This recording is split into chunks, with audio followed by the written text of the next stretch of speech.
How many are familiar with this image from the book of Daniel? This was an image that King Nebuchadnezzar of Babylon had, and then he called for all of the soothsayers, prophets, prophetesses, whatever, the wise men, to tell him what the dream was. Now, Nebuchadnezzar, he was really smart, because if you had this dream, and then you went to the fortune teller or the soothsayer in the neighborhood, and you said, "Tell me the meaning of the dream," she or he would, the next response would be, "Well, tell me what the dream was." He wouldn't tell him what he dreamed. He said, no. He said, if God has given you the revelation, you can tell me what I dreamed. I mean, that is so awesome. I mean, could you imagine how many of these fortune tellers and stuff would be put out of business if you went there and said, no, don't tell me what you think it means. Tell me something else that there's no way you could know. Instead of, they make you feel good. They make you, I confess, I did have my palm read once. Get the demon off of there. But I did do it, And then I really felt bad about the whole thing. Because, hey, you know what? Just don't fool around with that stuff. They've got movies now. Breaker. You told me there's a guy, Baptist preacher, Breaker. Go ahead and tell him what this guy was talking about. The Ouija? Oh, can Christians get demonized? Yeah, that was a message, but I zonked out before it completed. Well, that's interesting. But the thing that he shared with me, there's an app that you get on your cell phone or iPad, and it's a Ouija. Yes. So you can contact the spirit world through this app. Yes. Oh my goodness. It's like, don't mess around with, this stuff is not funny. And these movies and stuff that they come out with, there's a Krampus. You see, Krampus is coming out now. I was going to explain to Laura what Krampus was, and she didn't want to know nothing about it. But anyway, it's probably good you don't. But anyway, this, we're gonna talk about this. We're gonna look at the scriptures as well. What the right before we read the scripture, what this represented is Nebuchadnezzar had this vision, and we'll see that Daniel's going to tell him, or not vision, but dream, that it was revealed to Nebuchadnezzar through this dream what was going to happen after his kingdom passed away. The kingdom that would follow, the kingdom that would follow, the kingdom that would follow. See, each one of these parts, there was a head of gold and a breast and arms of silver. There was a tummy or thighs of brass. Then there were these iron legs, and then there was feet, which was clay mixed with iron. And at the end of the dream, a rock came from heaven and smashed the image and at its feet, and the whole thing crumbled down. And the dream talked about, and Daniel said, it talked about the kingdom of God that was going to be set up upon the earth. You can look in your notes from last week. We talked about some interesting stuff also. If you've heard of the Club of Rome, you see, we got that at the tail end about the end time meaning or possible meaning of these the 10 toes on this image right before the setting up of the millennial kingdom. And so that we don't know how far that will go, but that's what they want to do. They want to when I say they who control the governments of this world, there's an agenda. There's an agenda to unify it all and to put it under one leadership. And of course, we call it the kingdom of the Antichrist. But there's a lot in the making. So we talked a little bit about that, but we're continuing on talking about this image this week. But pick that up from your. You can look at a little bit on the end of the PowerPoint from last week, and you can see some of the things that we talked about. Go to YouTube, or I gave you the CD from the DVD from last week, and so you have that part 1 and 2. So here is Daniel telling telling Nebuchadnezzar what he saw. He said, "Thou, O king, sawest and beheld a great image. This great image, whose brightness was excellent, stood before thee. And the form thereof was terrible. And this image, his head was of fine gold, and his breast and his arms of silver, his belly and his thighs of brass, his legs of iron. His feet were part of iron and part of clay. Thou sawest till that a stone was cut out without hands, which smote the image upon his feet that were of iron and clay, and brake them to pieces." So this is the part I'm talking about, the stone here.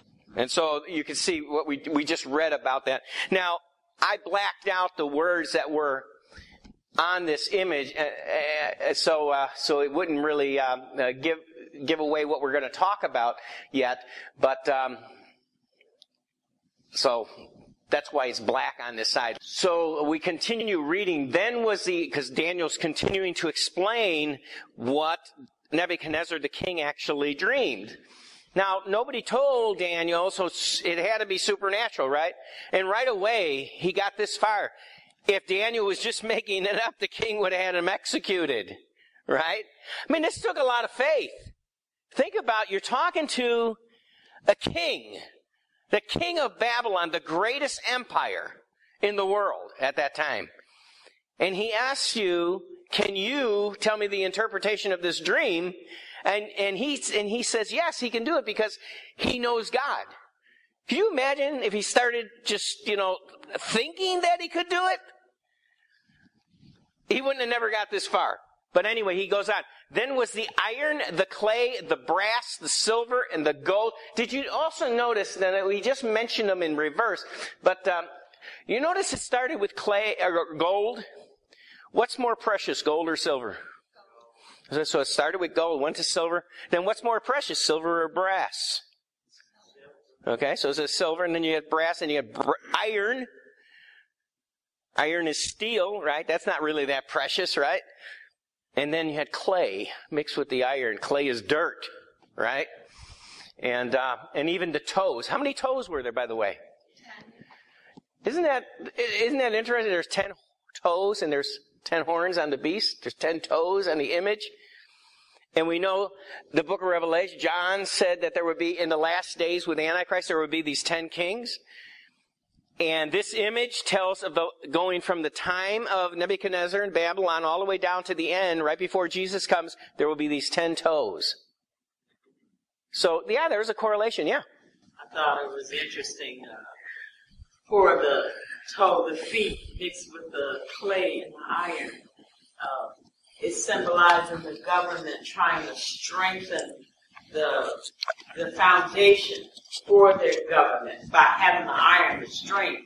But it doesn't matter how much strength you put with clay. Like you say, it's dirt. It's not going to stand. Exactly. And when when Christ comes down and destroys the foundation, was never anything anyway. And that's actually a good observation, because think about when that stone comes from heaven, where does it hit? It didn't hit him in the iron legs. Iron is strong. It hit him in that clay, mixed with clay. And it even says that the clay does not bond with the iron. But let's read on here. So then was the iron, the clay, the brass, the silver, the gold broken to pieces together. It became like the chaff of the summer threshing floors, and the wind carried them away, that no place was found for them. And the stone that smote the image became a great mountain and filled the whole earth. This is the dream. And we will tell the interpretation thereof before the king. This is Daniel talking. We will tell you, but he's standing there talking to the king, telling him. He says, we. Who's the other person? God, right? What confidence! I mean, not only does he have this, he has the audacity to stand in front of this king, but he knows this is God. There's not one doubt in his mind that he's acting, and he's standing, working by the power of the Holy Spirit working in him, and he's serving the one and only living God, right? He knows his God. Thou, O king, he's going to tell him the interpretation. Thou, O king, art a king of kings.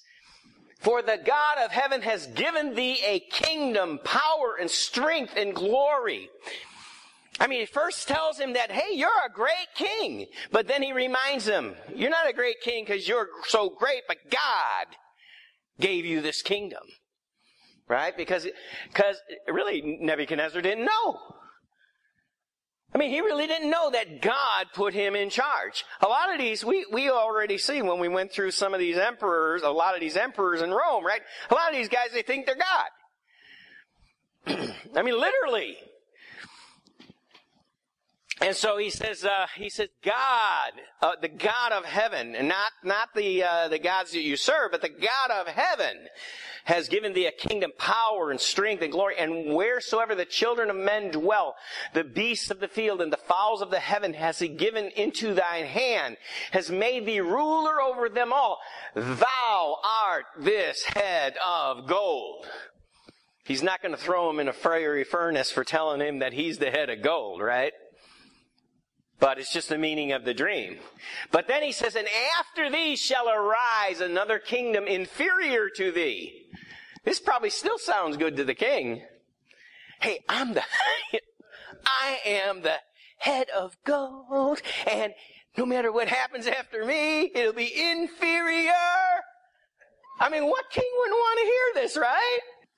After thee shall arise another kingdom inferior to thee, and another third kingdom of brass, which shall bear rule over all the earth. Another picture of the image. So you can get this image in your head, because this is one of the most critical revelations to understanding all of Bible prophecy. Now think about this. You have churches that don't really teach on the Old Testament. And some of them may even get, or some of their members may get into trying to understand the book of Revelation. How can you understand the book of Revelation or any prophecy if you don't understand this one key point? Incidentally, what we're covering tonight, and I don't know how far we'll get, but what we are covering tonight is one of the most important things we've ever talked about here. And he's still talking. And the fourth kingdom shall be as strong as iron.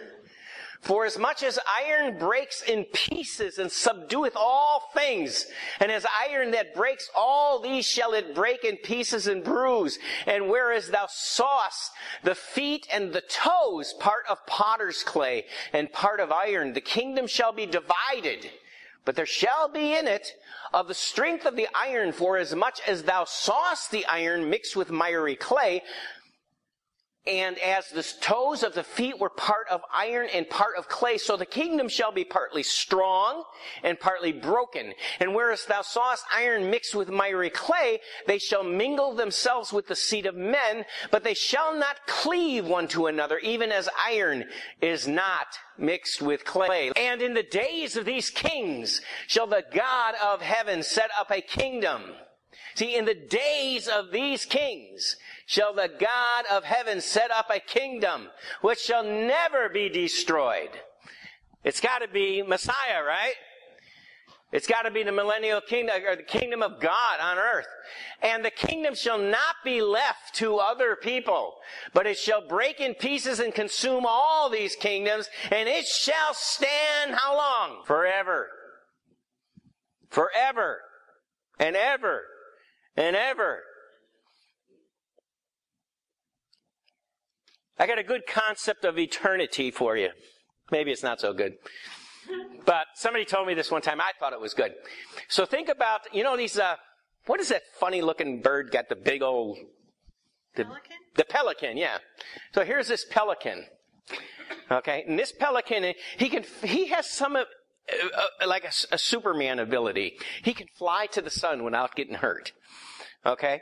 So he begins on his journey. He comes to earth, and he takes that pelican beak, and he takes one grain of sand from the earth, and he flies all the way to the sun, and he drops the grain of sand into the sun, and then he comes all the way back to the earth, and he takes another grain of sand. He flies all the way back to the sun. He does this over and over and over until he's taken every grain from the planet. In other words, planet doesn't exist anymore, right? Because he took every grain from the planet, threw it into the sun. That's one day in eternity. That's pretty good. I'm sure there's better ones, but the reason it's not perfect because I didn't come up with it. But, no, somebody told me, and it's like, sometimes you just hear these things, and it just sticks with you. And I don't even know who was the one what said that, but it really, to me, that's a good illustration of forever. But he says this kingdom will stand forever. Did you know, a lot of people don't understand this about Christianity. Did you know there will be a kingdom on the earth forever?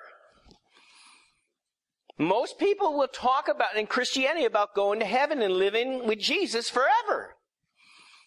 Well, that's cool, but Jesus is going to be down here. There's going to be the millennial kingdom, right? And which he'll rule, and we will rule and reign with him for 1,000 years. That's a millennium is 1,000 years. And then after the millennium is a great white throne judgment, and there's a creation of a new earth and a new heavens, right? And the new Jerusalem, the city of gold in heaven, will come down and rest upon the earth. And God will dwell in that city on the earth. And the people who have access, who are God's people. In fact, he calls the city the bride. They live and dwell with him on the earth. Forever and ever and ever and ever. Now, he says he's going to recreate the earth. Now, I don't know if he's going to take this same earth and remake it. But I got an idea, maybe, he does say this one's going to be dissolved, right? So maybe there's another planet out there that he's got in mind. You ever compare like the Earth and Jupiter? There's a big difference between the Earth and Jupiter, right? There ain't nothing going on in Jupiter. Maybe that's where maybe he's going to call that one Earth. God can just shape that one up, right? Move it maybe out in a place where, it doesn't even need the sun. Come to think of it. It says God's going to be the light in the city. So, we gotta come out of our box here. We gotta open up our minds to the impossible. When God said he's going to make a new earth, doesn't necessarily mean it's going to be right here. This is a huge city that's coming down. And people are going to live, we're going to be in heaven, but when you talk about heaven, isn't our solar system in the heaven? Isn't that heaven? I mean, it's not earth. God made the heaven and earth. So solar system's heaven, right? Then there's the third heaven where Paul was caught up to. We really don't know what life is going to be, forever and ever and ever and ever and ever. All we know is it's going to be awesome. I know there's going to be some people, you can tell who it is. When the offering goes past, and they stick $1 in there and they take change. Yeah. These are the people that, bless their heart, they love God, they do love God, and they're going to be in heaven, but these guys are going to go out in the morning, and they're going to get down, and they're going to take something and try to scrape the gold off the road and stick it in their pocket.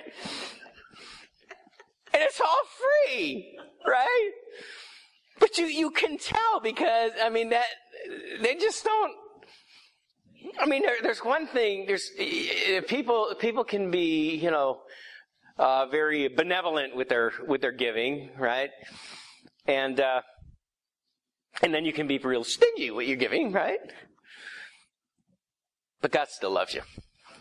Anyway, so, ever and ever and ever and ever, the kingdom, for as much as thou sawest that the stone was cut out of the mountain without hands. Wow, it was cut out without hands. That means God did it. Right? If it was done without hands, God did it. And that it break in pieces the iron and the brass and the clay and the silver and the gold. In other words, everything that man has tried to build. will come to naught. Think of what we just got through looking at that Tower of Babel.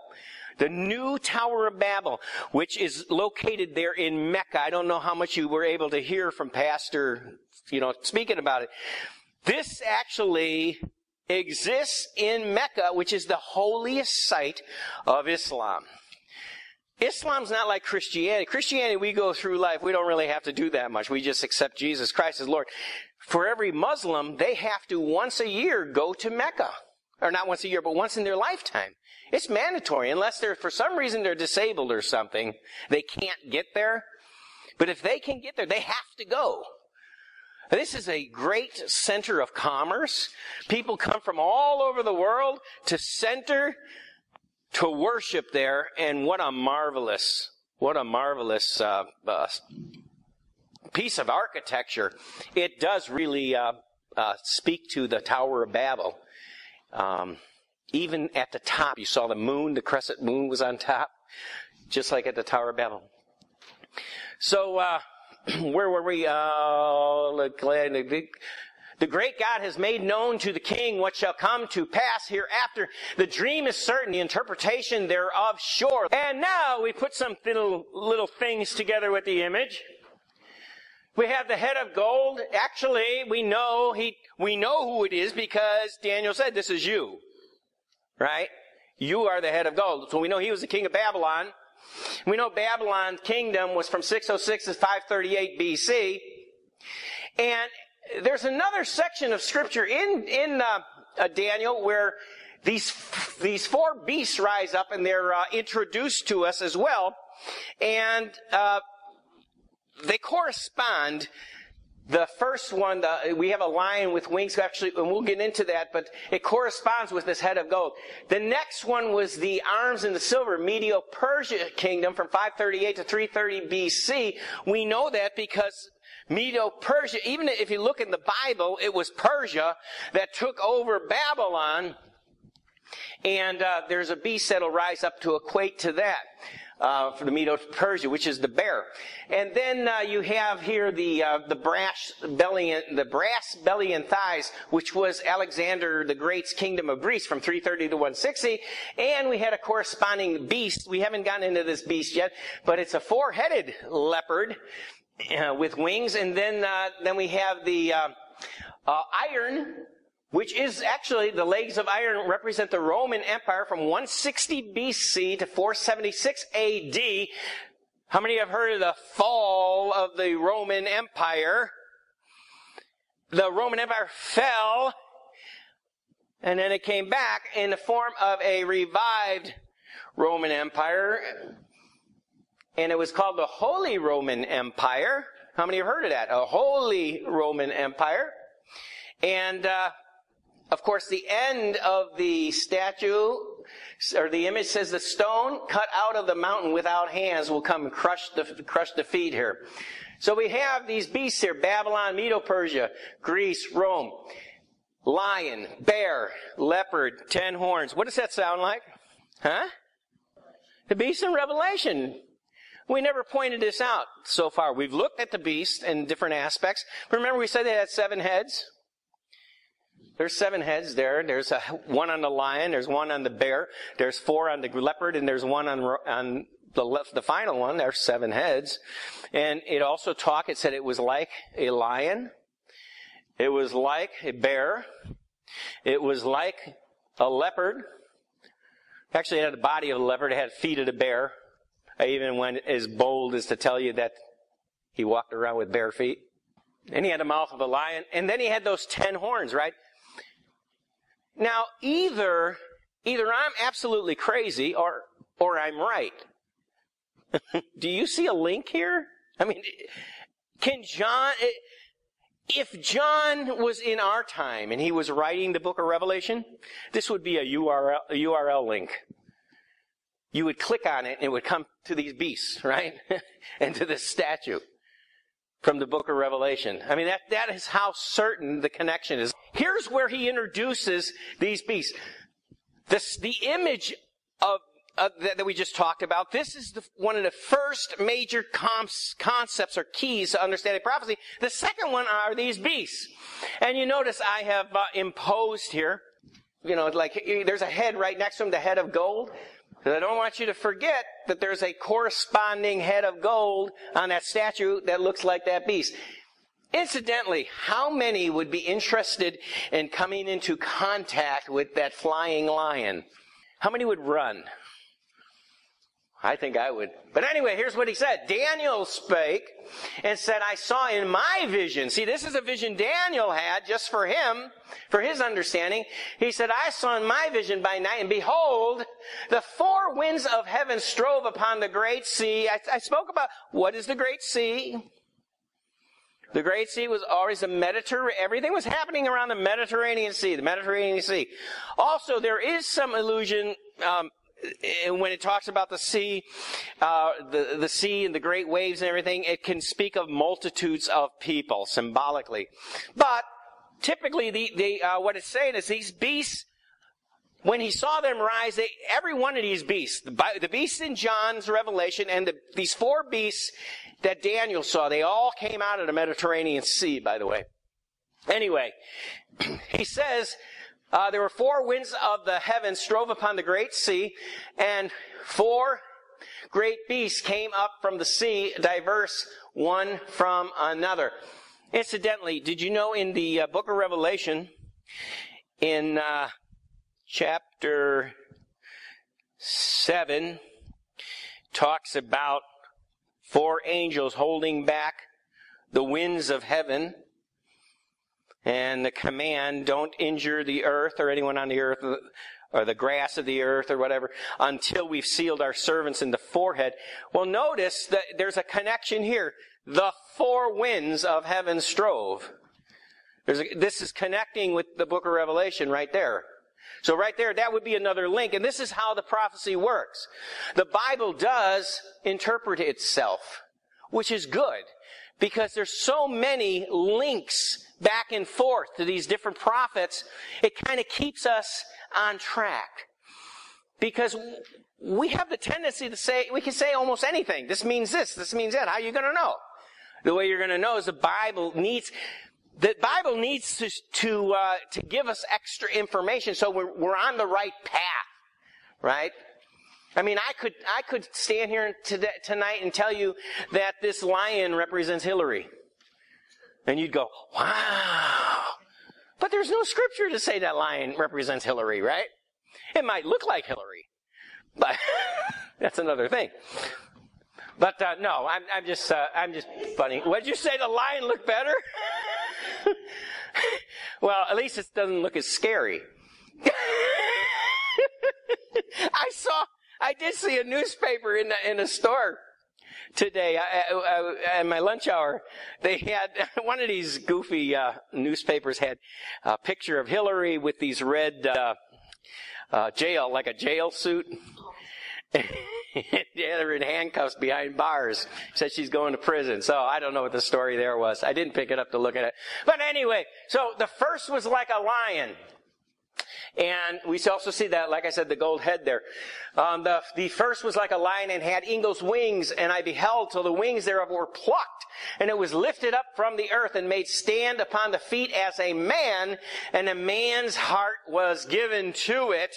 And we don't want to inject anything like, what does this mean right now? Let's be patient. Let's go through the scriptures and hope that God's going to reveal this in His own time to us. And, here you can see I've got the head of gold, I've got the lion, and here was the map of the Babylonian Empire. And what you're going to, I don't know how this map is not showing up that good, is it? But the interesting thing about all these kingdoms, remember I said these beasts rise up at the Mediterranean Sea, and you're going to see that there's an overlap of these kingdoms. It's almost like the one kingdom is swallowed up by the other kingdom, which is swallowed up by the next kingdom, which is swallowed up by the next kingdom. How many have heard that the final Antichrist is going to rise up in the old revived Roman Empire? I mean, that's been taught for years and years and years, right? There's much reason for that. In other words, it's not going to rise up in China. There's nothing in the Bible that says, and that that head of Korea or something is going to be the Antichrist, right? But it does say he's going to be a dragon. What would you say? I said it does say he's going to be a dragon. Oh yeah, and that could be China. Yeah. But this Babylonian kingdom, and this lion here. Okay, so the initial response and the initial meaning is that it represents the kingdom of Babylon.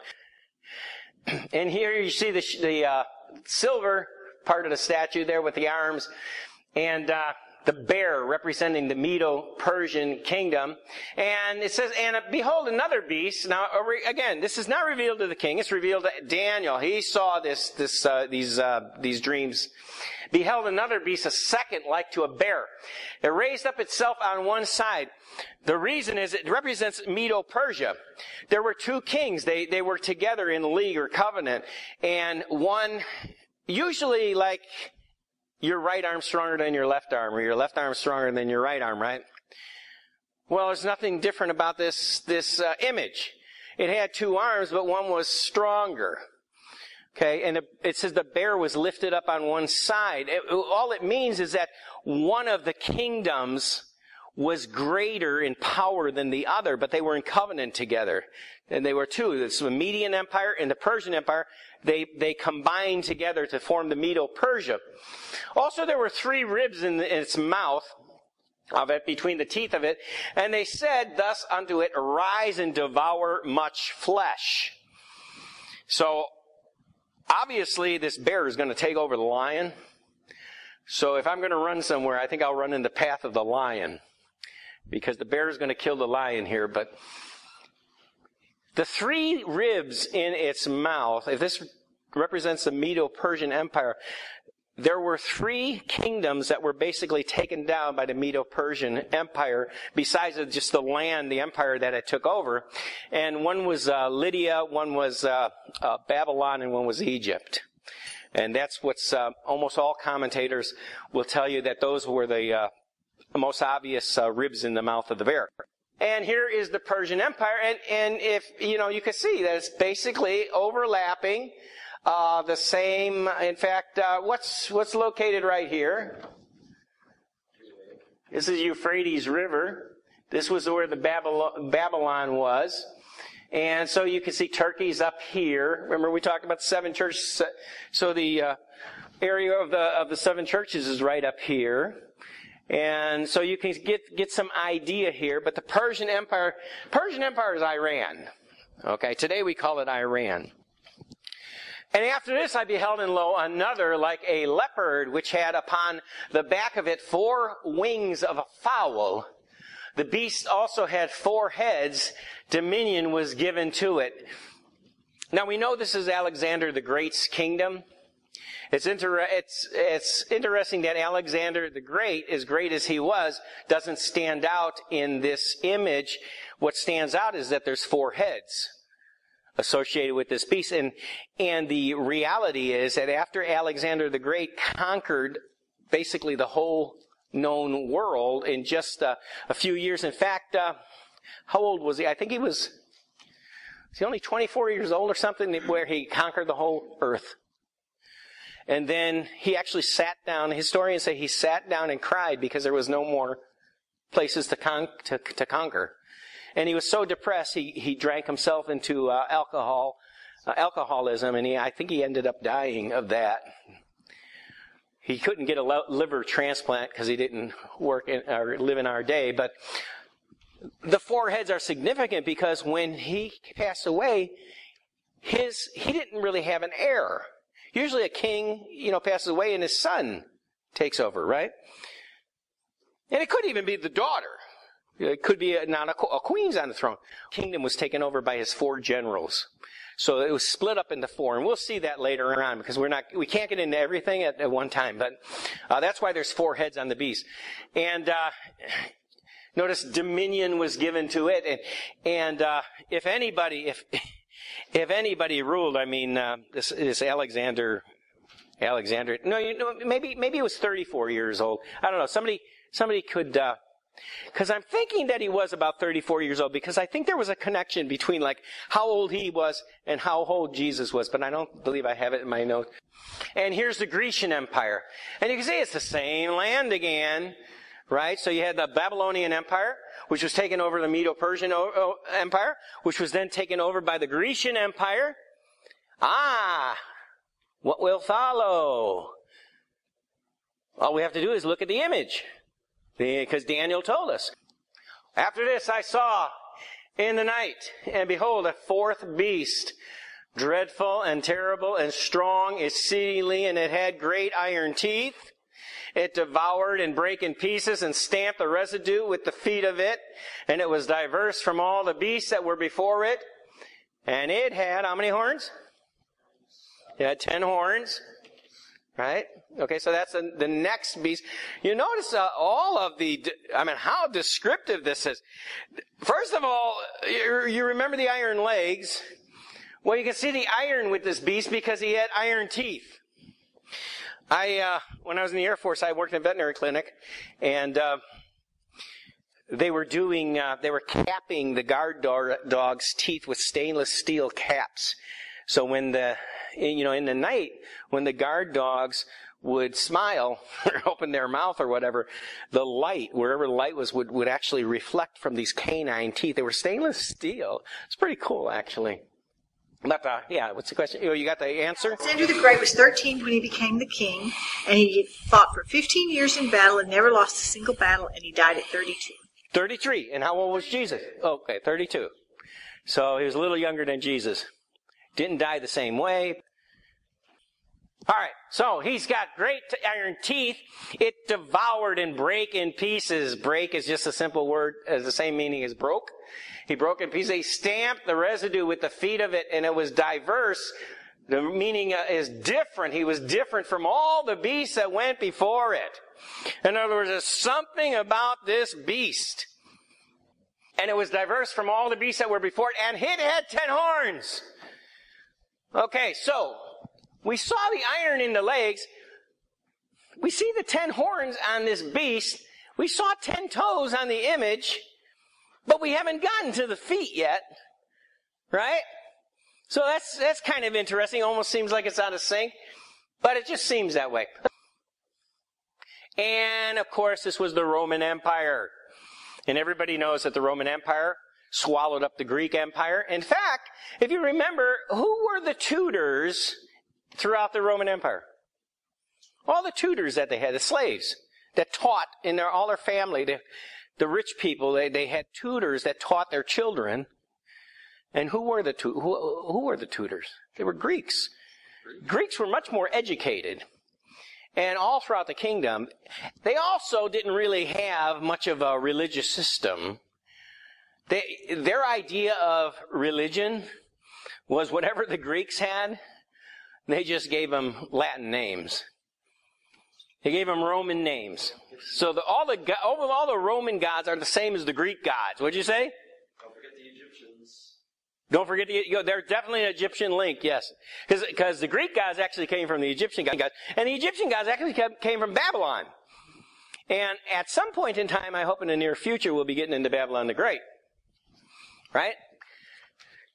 Okay, so what facts does the Bible say which will distinguish the Antichrist kingdom? It would be good to know, wouldn't it? If Daniel is a key to understanding biblical prophecy, it would be good to know, does Daniel give us any facts that would be good to know for us to identify and distinguish this Antichrist kingdom as we try to understand or comprehend the book of Revelation?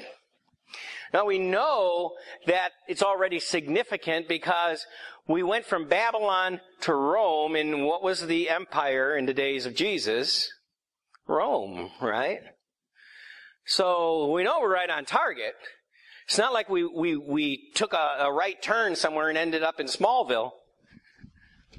That was just for you. Smallville, that was just for you. She writes papers about superheroes. Or maybe paper. But anyway. And so, this is actually a picture of John's image, because we're looking in Revelation chapter 17, verse 8. The beast that thou sawest. So we're jumping back to the New Testament. The beast that thou sawest was and is not, and shall ascend out of the bottomless pit, and go into perdition, and they that dwell on the earth shall wonder, whose names were not written in the book of life from the foundation of the world, when they behold the beast that was and is not and yet is. What will be the attitude or the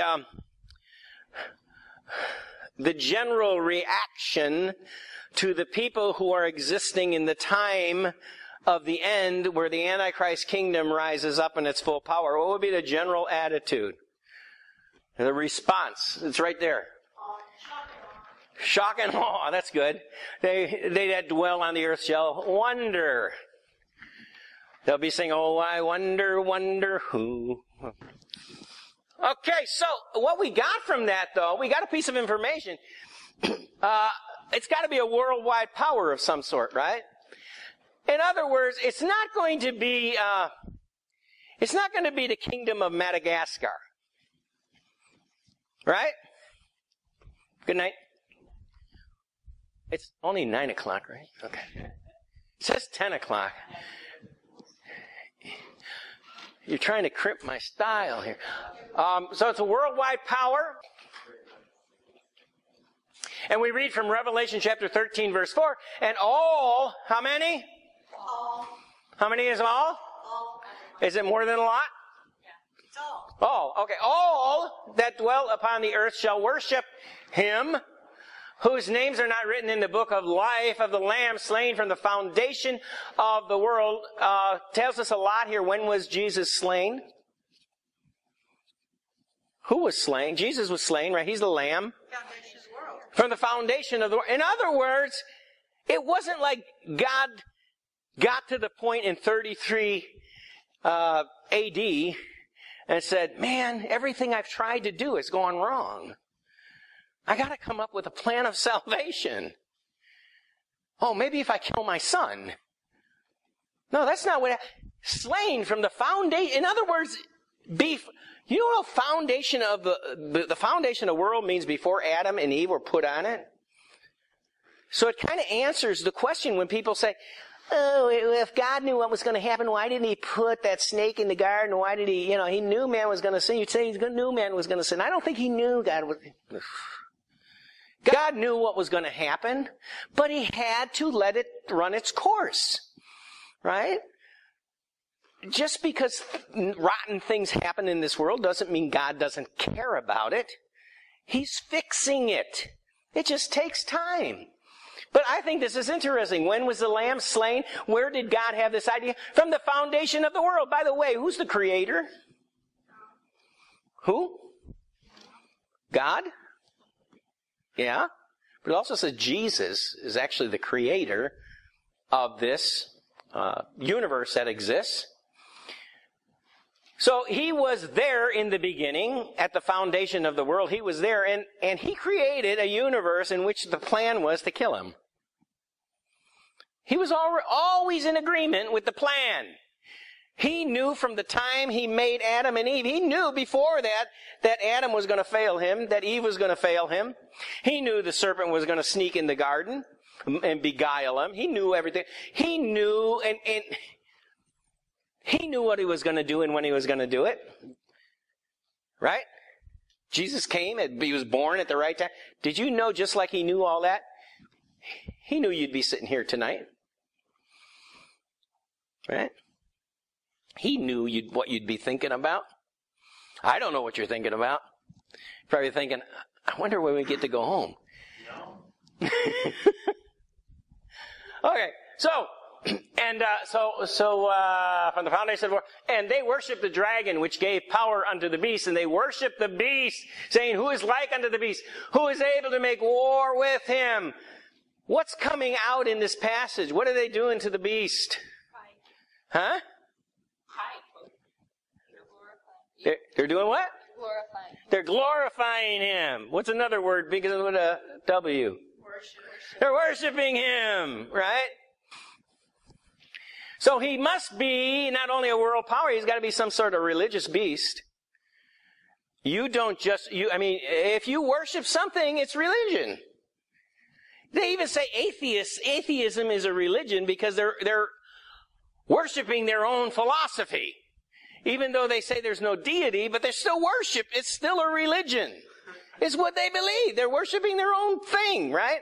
This is some type of, and remember we read the scripture when Daniel told, he said, this last beast, this fourth beast, it was different than all the rest of them. And here's where it was different. The other one were earthly empires. This earthly empire rose up, there's this fourth beast. And in John's day, it's this beast that he talks about with the 7 heads and the 10 horns. This somehow turns into some religious beast that receives worship. And of course, we know ultimately what happens. He causes everybody to get a mark in their hand or their head, right? And he who does not do that will have their head cut off or whatever. And if you do it, then God will throw you in the lake of fire. And so we're back here with Daniel. He says, after this I saw in the night vision, and behold, a fourth beast, dreadful and terrible and strong exceedingly, had great iron teeth that devoured and brake in pieces, stamped the residue with the feet of it. It was diverse from all the beasts that were before it, and it had 10 horns. We saw the Roman Empire. Did we see we saw that already, right? We got the picture of the beast here. I thought we already saw the Roman Empire. And just to remind you, it has to do with these sexy legs here, right? On this image. These legs of iron. Okay. How many legs did you see on the image? 2, right? Very easy. God made it. This has to be God. Who else could take a picture of all the empires leading from the time of Babylon all the way to the end of the setting up of the millennial kingdom and make it so easy to understand? It had 2 legs. It started out at the same place. It was iron up here, brass here, but it was iron here. And then all of a sudden split into 2, right? Did you know, as we're talking about Pergamus, the name Pergamus, by the way, who remembers Pergamus, what it means? Anybody? What? Marriage. It's actually 2 words. The gammus part is marriage. You get words like monogamy, bigamy, right? You can see that the gammy part is marriage. The part is mixed marriage, is what it means. It's a mixed marriage. It's, okay, do you want to do it? And it's something that probably should never have happened. God is opposed to this mixed marriage, if you will. But anyway, this map here, it's amazing. Because, I don't think anybody told Constantine about this. We mentioned Constantine last week. So we're kind of where we left off from last week, but we had to fill in all these things that come from the book of Daniel, because we're getting into all this stuff, and we have to see, why was the beast like a lion? Why was he like a leopard? Why was he like a bear? Constantine was the emperor of Rome, right?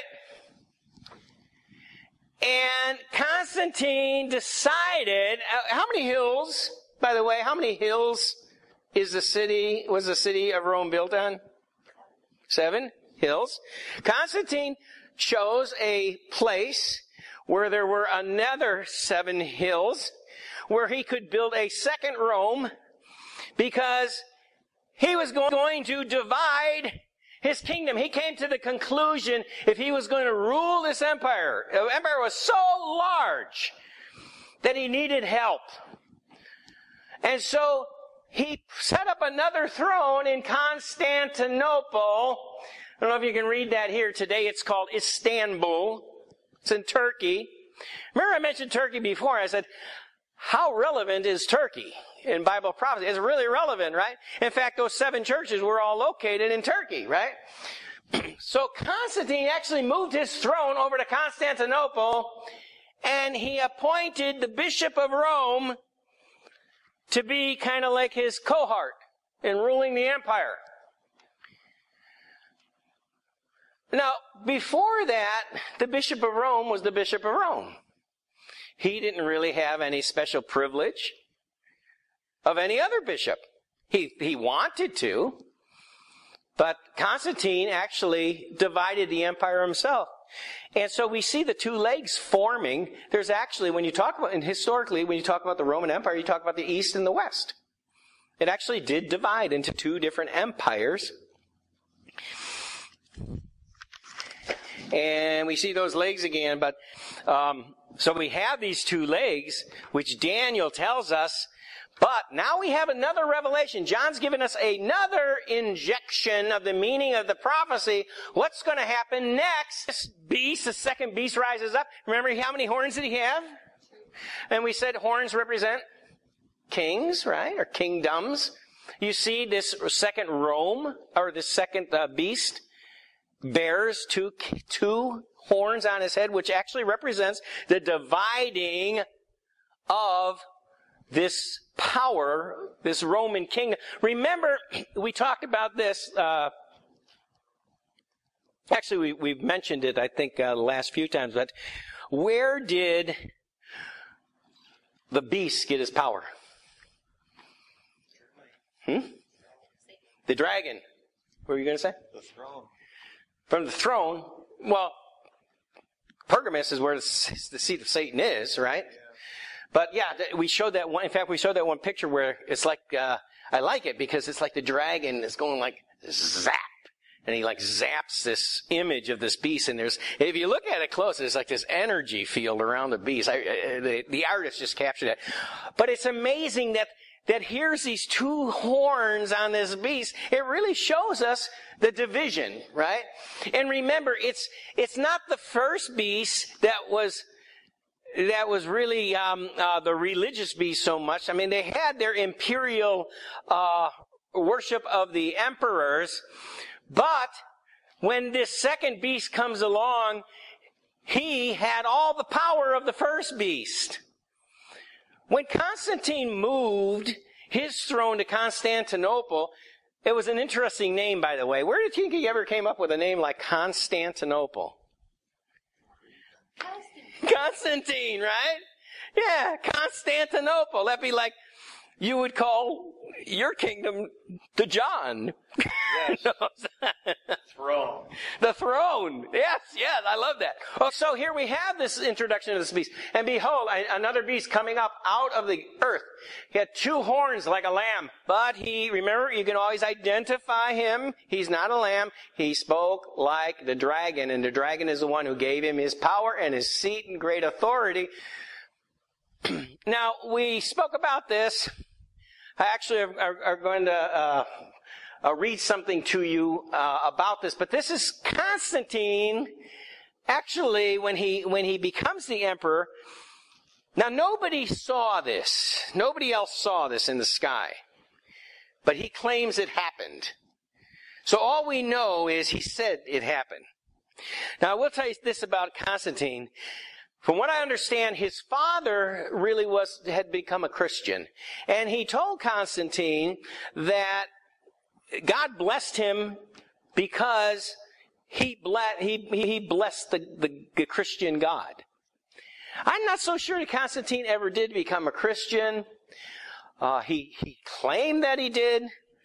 But I think that he saw Christianity as a way to rule over the kingdom and to unite the kingdom. And by the way, he didn't make Christianity the world or the religion of the Roman Empire. But what he did is he helped it along, if you will. He started giving a lot of benefits and promoting Christianity. But supposedly he saw this image in the sky, this apparition. Now, one of the things that I've been taught, and I would say this is by the Spirit, is don't believe just because your eyes see it. So even if he really did see this apparition, that doesn't mean nothing in my book. As we continue living through this earth and on these last days, there's going to be all kinds of weird things happening. How many heard of that Shroud of Turin? Shroud of Turin is very famous. Catholicism is supposed to be the burial cloth that covered up Christ. When Christ rose from the dead, it left this negative imprint, the energy. Well, when he actually rose, this energy came out of it. This is the theory. Energy came out of his body and left this imprint, which was completely transparent to someone who would see it. It just looked like it was scorched. And it wasn't discovered until many years later. Somebody took a photograph of it. They were developing in their, when they still had the dark room. And he looked and he could see there was a negative. The actual photograph was like a negative.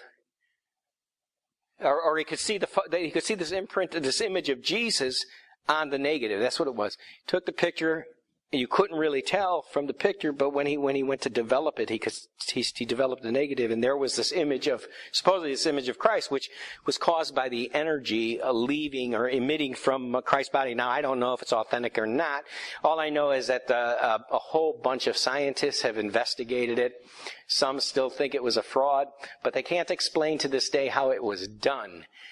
And they didn't have any of this knowledge and any technology and any know-how to make this thing.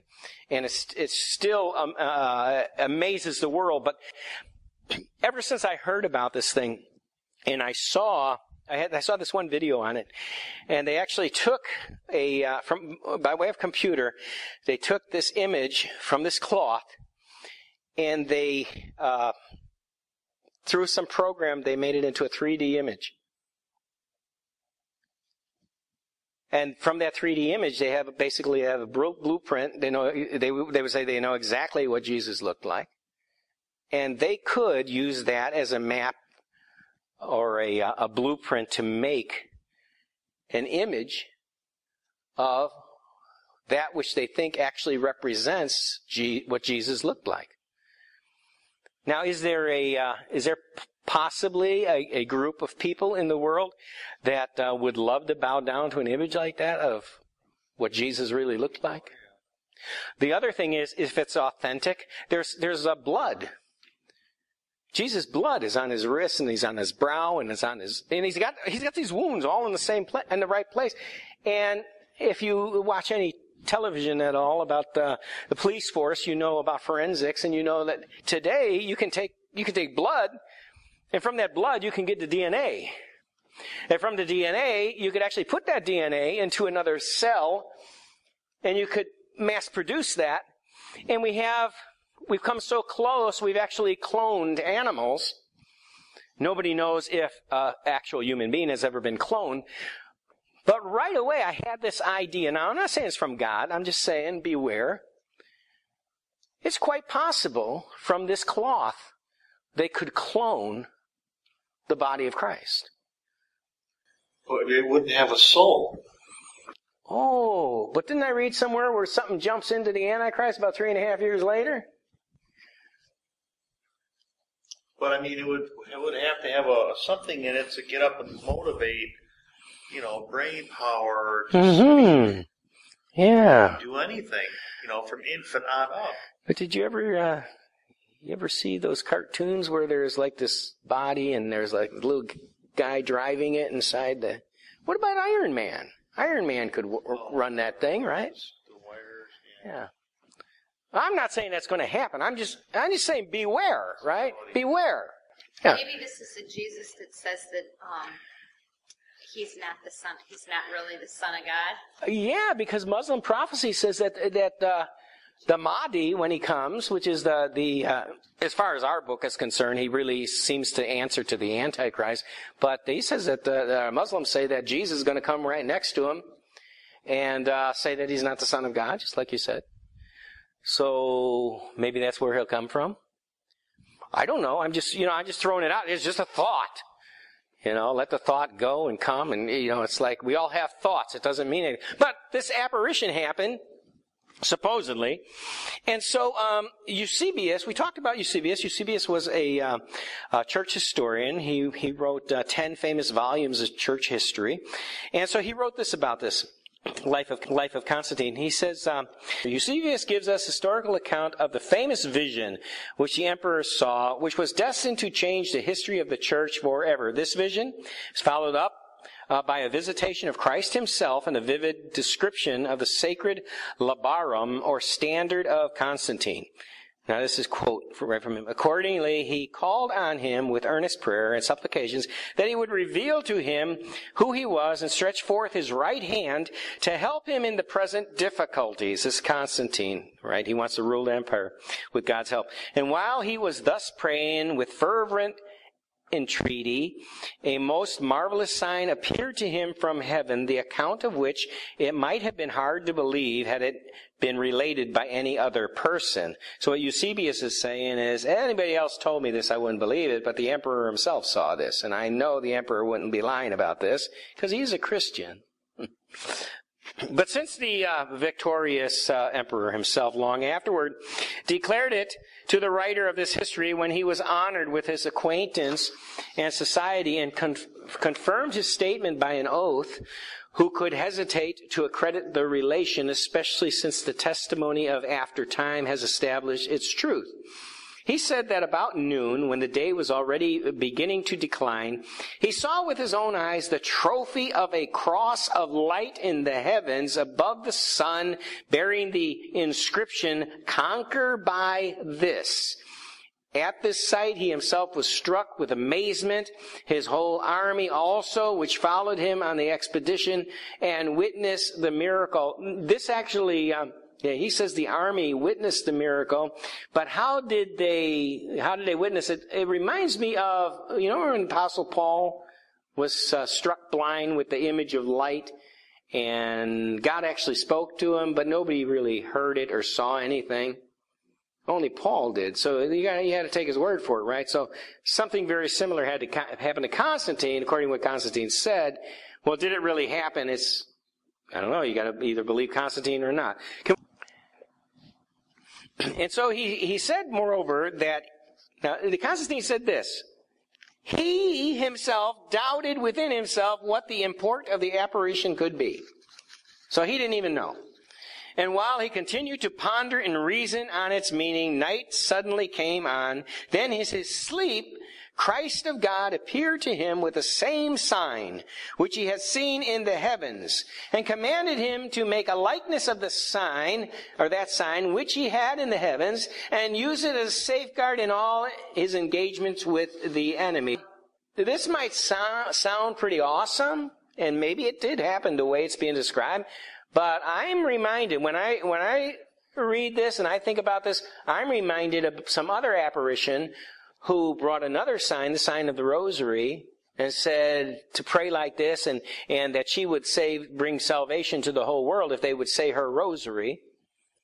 And so people, millions and billions, over 1 billion people, are taught to pray. Now, I don't know how many of them actually pray the rosary, but I think there's a lot of them that do, a big number, large number. Anyway, so you can't believe it just even if it happened, you can't believe that it was really of God, right? Especially when it says, and then Christ himself revealed himself. So at dawn of day, he arose and communicated this marvel to his friends. I think the proof is in the pudding, actually, as well. And when you see that the prophecy puts the label Pergamus, which is a mixed marriage, which means Constantine is marrying the church to the world. And you see what follows afterwards. I think it kind of diminishes this great miracle he said happened. But anyway, at dawn of day, he arose and communicated the marvel to his friends. And then calling together the workers in gold and precious stones, he sat in the midst of them and described to them the figure of the sign he had seen, bidding them to represent it in gold and precious stones. And this representation I myself have had an opportunity of seeing. So now he began to make images of this thing. And I have a problem with that, because the Bible tells us not to make any graven image of anything. Don't bow down. Don't worship it. In fact, you remember that brazen serpent in the Old Testament? Moses held up the brazen serpent, and then people were healed. And then Jesus referred to it. He said, just like Moses lifted up that brazen serpent in the wilderness, so the Son of Man must be lifted up. The serpent actually represented sin being nailed to his cross, right? Because Jesus became sin on that cross. But what happened to those Israelites later on? They began to worship that goofy thing. And finally, King Hezekiah, who was a good king, by the way, he wanted to stamp out idolatry, and he crushed that thing. He said he's not having his people worship that. And it was the right thing to do. Nowhere did a prophet come and say, oh, you did that to God's sacred serpent? And nowhere does God tell us to bow down to any images. So I don't think God told him to make this image. Even if he saw something, who says it was God? Right? Now it was made in the following manner. He had a long spear overlaid with gold, formed the figure of the cross by means of a transverse bar laid over it. On the top of the hole was fixed a wreath of gold, precious stones, and within this the symbol of the Savior's name, 2 letters indicating the name Christ. By means of the initial characters, the letter, which looks like an English P, that's actually called a rho. It has a R sound, but a letter P being intersected by an X, and in the which is a ka in Greek, and so it was a P being intersected by an X in its center, and these letters, the emperor was in the habit of wearing on his helmet at a later period. It looks like he's almost superstitious about this thing. From the crossbar of the spear was suspended a cloth, a royal piece, covered with the profuse embroidery of most brilliant precious stones, in which, being also richly interlaced with gold, presented as an indescribable degree of beauty to the beholder. This banner was of a square form, and the upright staff, whose lower section was of great length, bore a golden half-length portrait of the pious emperor and his children on its upper part, beneath the trophy of the cross and immediately above the embroidered banner. The emperor constantly made use of this sign of salvation as a safeguard against any adversary or adverse and hostile power, and commanded that others similar to it should be carried by the head of all his armies. And how many have supposedly, he minted coins, so this is the sign that eventually came out of it. Now, when you see that sign, how many would associate that with Christianity? You can see where that sign came from, right? It's on the cookie. It wasn't, what was it? It's on the cookie, too. It's on the cookie. What cookie? That death cookie? Yeah. Where did Jesus, in the time he was on earth, where did he tell us to do things according to that sign? In fact, it's not introduced all these years until over 300, almost 300 years to the letter after Jesus left the earth. A little shy of 300 years. Then all of a sudden, Jesus says, start using this sign as to ward off enemies. Constantine says, all of my military, my leader, they're all going to carry this in the battle. Doesn't that sound like superstition?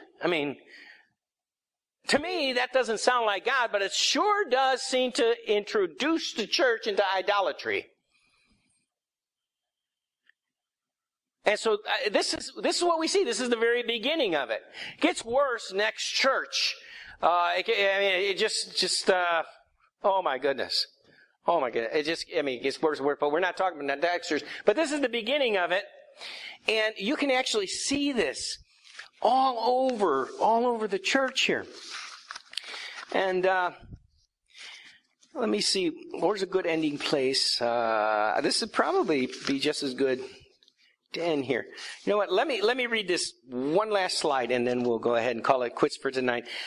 I'm sorry I can't complete everything in one sitting. It's just too much. You can't do more than you can do in one setting. But so we have this. Okay, so did Constantine actually become a Christian? Now, if you ask people out there, most people will say he was a Christian. Just look at what he did. But, if I was talking to you, which I am, I would ask you the question, was he a Christian? Let's look at what he did. As Emperor of Rome, we know absolutely that he continued to honor the unconquered sun god. He continued to worship the sun god, which was the pagan god of Rome, right? We know that that's a fact. He worshiped the sun god as well as other pagan deities of Rome. Now, he didn't worship the Roman emperors. In fact, he kind of put that imperial Roman emperor worship away. He said that was wrong. That was idolatry. But he himself continued to worship God. It sounds to me, even if he wanted to be a Christian, it sounds like he wasn't so sure. So he was like hedging his bets. Right? It's like going to church and believing in salvation, but keeping a rosary real close by. So you could pray that, asking Jesus to forgive you, but then going to confession just in case. And make it even a little better, or to get the picture here. So I become a Christian, but I'll still go ahead and worship all those Hindu gods, because you don't know. Maybe Vishnu's the one. And I'll tell you what, if you're worshiping Jesus and it turns out to be Vishnu, you're going to be in trouble. But it's not. Right? But if you're a doubter, and you see, at least I seem to pick up on this. I don't know if you do. I seem to see a lot of people in Christianity that they kind of seem like they're not all the way in. They're hanging on to some other things just in case, because they're not really totally sure that Christ is enough. And so we know these are facts. He continued to worship the sun god. He continued to worship other pagan deities. Number 2, Constantine never established Christianity as the state religion. Now, it did happen a couple emperors after him that it finally became the state religion. But it would appear that he favored the religion for political reasons alone. Remember, Constantine, one of the things he did was he stopped the persecution of Christians. He made it absolutely against the law to persecute the Christians for not worshiping the Roman gods. So that was he did some good things here. But remember, Constantine has to rule over an empire. He's got Christianity, which keeps growing, and then he has various different sects of the sun god. And so then Constantine handed the imperial scepter over to the Bishop of Rome. This is the beginning of what? Catholicism, right? The bishop became his pawn to assist him in ruling over the empire, giving him complete authority to handle any disputes through the Christian world during his reign. And then Constantine retained the title as emperor over religions, which title was Pontifex Maximus, the high priest of religions, which would eventually be transferred to the Pope of Rome. And so I think that's a good place to end, and we'll pick up next week.